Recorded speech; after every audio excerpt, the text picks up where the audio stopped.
Salam sejahtera bagi kita semua. Kembali lagi dalam renungan harian kita. Mari Bapak Ibu kita memuji Tuhan. Kita katakan mengasihi lebih sungguh.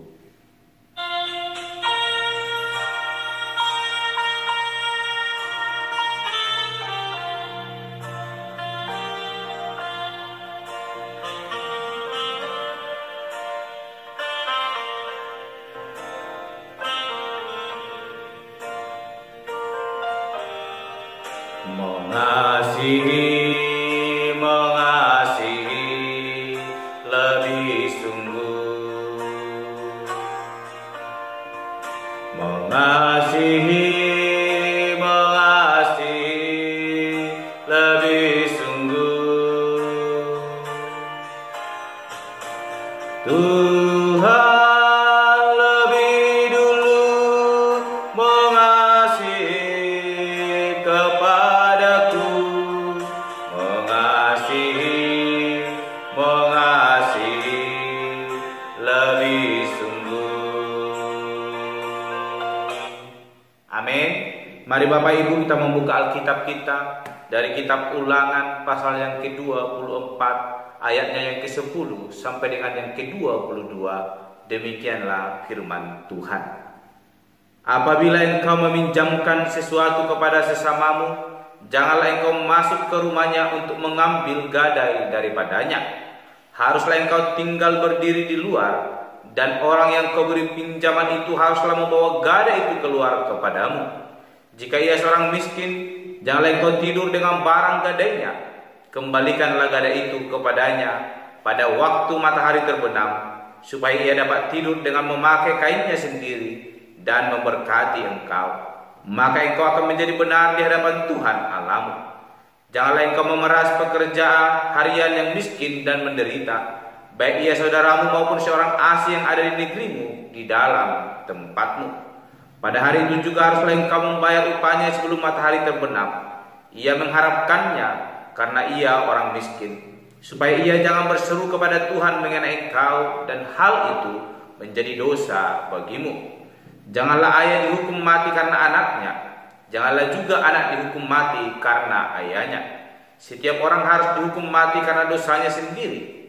Janganlah engkau memperkosa hak orang asing dan anak yatim. Juga janganlah engkau mengambil pakaian seorang janda menjadi gadai. Haruslah kau ingat bahwa engkau pun dahulu budak di Mesir, dan engkau ditebus Tuhan Allahmu dari sana. Itulah sebabnya aku memerintahkan engkau melakukan hal ini. Apabila engkau menuai di ladangmu lalu terlupa seberkas di ladang, maka janganlah engkau kembali untuk mengambilnya. Itulah bagian orang asing, anak yatim dan janda, supaya Tuhan Allahmu memberkati engkau dalam segala pekerjaanmu. Apabila engkau memetik hasil pohon zaitunmu dengan memukul-mukulnya, janganlah engkau memeriksa dahan-dahannya sekali lagi. Itulah bagian orang asing, anak yatim dan janda.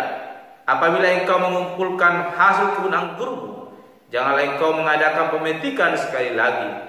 Itulah bagian orang asing, anak yatim dan janda. Haruslah kau ingat bahwa engkau pun dahulu budak di tanah Mesir. Itulah sebabnya aku memerintahkan engkau melakukan hal ini. Amin. Bapak Ibu saudara yang terkasih dalam nama Tuhan Yesus Kristus, dalam perenungan kita hari ini, saya memberikan tema bagi kita semua: kasihilah sesamamu. Sekali lagi, kasihilah sesamamu. Bapak Ibu saudara yang terkasih dalam nama Tuhan Yesus Kristus, sebelum kita merenungkan ayat firman Tuhan pada hari ini, saya rindu kita kembali membuka Alkitab kita dari Injil Matius pasalnya yang ke-22. Injil Matius pasal yang ke-22 ayat yang ke-39. Demikianlah firman Tuhan. Dan hukum yang kedua yang sama dengan itu ialah, kasihilah sesama manusia seperti dirimu sendiri. Bapak Ibu saudara yang terkasih dalam nama Tuhan Yesus Kristus, sesuai dengan tema kita pada hari ini, kasihilah sesamamu. Dan bagaimana ayat yang telah kita baca ini berbicara bagaimana Allah memerintahkan bangsa yang boleh Tuhan berkati, yang telah Tuhan pilih, yang telah Tuhan tetapkan menjadi umat pilihannya. Allah memberikan perintah kepada mereka supaya mereka hidup di dalam kasih. Allah boleh mengajari mereka bahwa Allah adalah kasih itu. Sebagaimana dalam Injil Matius ayat pasal yang ke-22 yang ke-39 dikatakan bahwa dan hukum yang kedua yang sama dengan itu ialah kasihilah sesamamu manusia seperti dirimu sendiri. Allah boleh berbicara hal demikian. Jikalau kita membaca yang ke-37 dikatakan jawab Yesus kepadanya, kasihilah Tuhan Allahmu dengan segenap hatimu dan dengan segenap jiwamu dan dengan segenap akal budimu. Karena Allah telah terlebih dahulu mengasihi kita, kita baru merayakan momen Paskah. Bagaimana Yesus boleh melakukan pengorbanan yang luar biasa. Dia boleh mati di kayu salib hanya karena kasihnya kepada kita manusia yang berdosa ini, sehingga kita boleh diperdamaikan dan boleh memperoleh kemenangan bersama dengan kebangkitannya yang telah mengalahkan maut. Bapak Ibu saudara yang terkasih dalam nama Tuhan Yesus Kristus, kebenaran firman Tuhan dalam Ulangan pasal 24 ayat 10 sampai dengan yang ke-22 mengingatkan kepada kita bagaimana Allah yang telah mewujudkan kasih-Nya kepada kita, mengajarkan kepada kita manusia, orang-orang yang percaya kepadanya, supaya kita juga mewujudkan tindakan nyata atas kasih yang boleh kita rasakan dalam hidup kita kepada sesama kita. Sebab kita adalah anak-anak Tuhan yang telah dipanggil untuk boleh mewujudkan kasih itu tanpa memandang bulu. Jikalau kita membaca tadi yang ke-10 sampai dengan yang ke-11, di sini berbicara tentang bagaimana seorang percaya sebagai orang yang telah merasakan kasih Allah. Kita diajarkan untuk boleh memiliki dasar kesetaraan, bahwa kita tidak membandingkan hidup kita dengan dia, sekalipun mungkin dia jauh derajatnya di bawah kita secara materi yang kita miliki. Tetapi kebenaran firman Tuhan berkata dari yang ke-10 sampai dengan yang ke-11, supaya kita boleh menjaga martabat sesama kita ketika dia memiliki hutang kepada kita.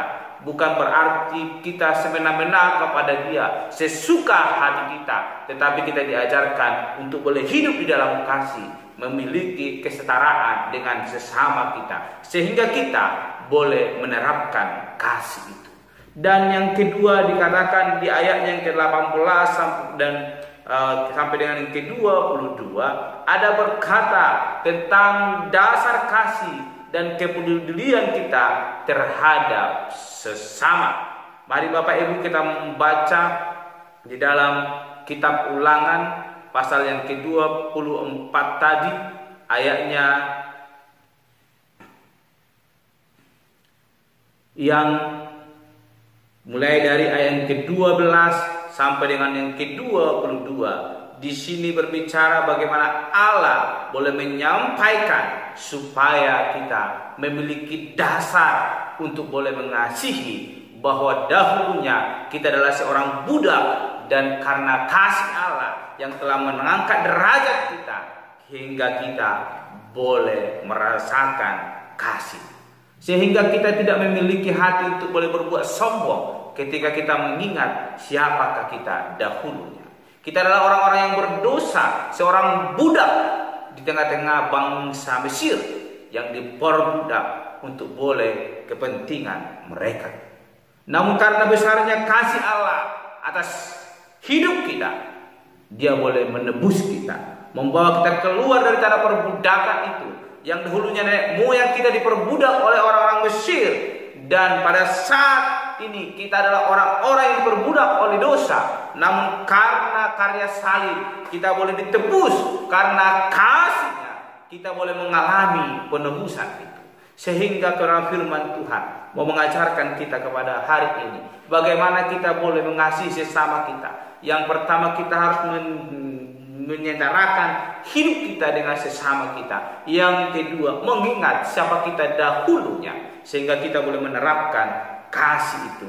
Kalau kita membaca Bapak yang terkasih di ayatnya yang ke-15, pada hari itu juga haruslah engkau membayar upahnya sebelum matahari terbenam. Ia mengharapkannya karena ia orang miskin, supaya ia jangan berseru kepada Tuhan mengenai engkau, dan hal itu menjadi dosa bagimu. Bapak Ibu saudara yang terkasih dalam nama Tuhan Yesus Kristus, Allah tidak mengkehendaki orang-orang yang percaya kepadanya melakukan penindasan kepada sesamanya. Namun Allah merindukan bahwa sebagai orang yang telah ditebus, kita boleh menerapkan kasih itu ketika orang di sekitar kita, orang-orang yang berada di sekitar kita, boleh kita tolong, bukan menjadi kita todong, namun kita tolong dalam kasih Kristus. Ya, yang ke-18 jelas dikatakan, haruslah kau ingat bahwa engkau pun dahulu budak di Mesir, dan engkau ditebus Tuhan Allahmu dari sana. Itulah sebabnya aku memerintahkan engkau melakukan hal ini. Dan diulangi yang ke-22, haruslah kau ingat bahwa engkau pun dahulu budak di tanah Mesir. Itulah sebabnya aku memerintahkan engkau melakukan hal ini. Bapak Ibu saudara yang terkasih dalam nama Tuhan Yesus Kristus, mengasihi sesama adalah suatu kepentingan yang sangat harus kita lakukan. Karena adalah suatu perintah Allah supaya hidup kita boleh berkemenangan dan boleh diberkati oleh Allah. Allah telah memerintahkan ini kepada nenek moyang kita, dan dalam perjanjian baru di dalam Matius pasal yang ke-20 dan ke-39 jelas dikatakan bahwa ini adalah hukum yang kedua dari hukum yang telah Tuhan tetapkan, yaitu mengasihi sesama kita.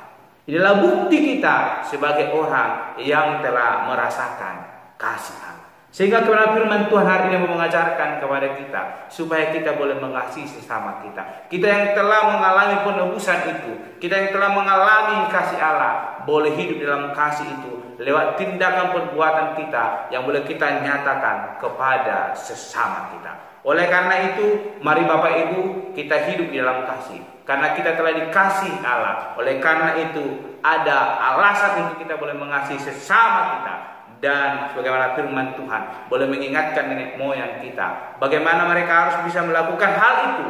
Karena ada dasar yang telah Tuhan tetapkan bahwa dahulunya mereka juga adalah budak. Jangan menjadikan saudara menjadi budak, tapi biarlah hidup dalam kasih sebagaimana yang boleh Tuhan tunjukkan dalam kehidupan kita melalui kebenaran firman Tuhan yang boleh kita renungkan hari ini. Mari Bapak Ibu, kasihilah sesamamu, karena ini adalah perintah yang daripada Allah, dan lewat ini hidup kita akan diberkati. Jangan dikatakan ke-19, apabila engkau menuai di ladangmu lalu terlupa seberkas di ladang, maka janganlah engkau kembali untuk mengambilnya. Itulah bagian orang asing, anak yatim dan janda, supaya Tuhan Allahmu memberkati engkau dalam segala pekerjaan. Jikalau kita ingin diberkati, mari hidup dalam kasih Kristus. Kita boleh mengasihi sesama kita. Allah sumber berkat akan memberkati kehidupan kita. Amin. Mari kita berdoa.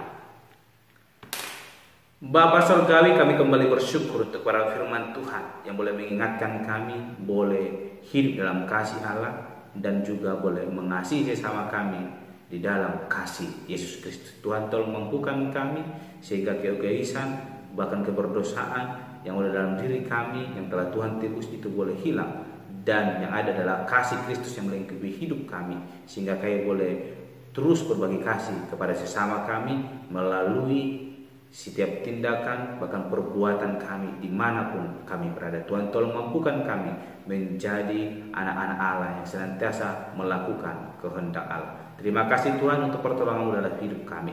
Kami tutup renungan hari ini supaya berdoa dan mengucap syukur. Haleluya. Amin. Shalom Bapak Ibu. Tuhan Yesus memberkati.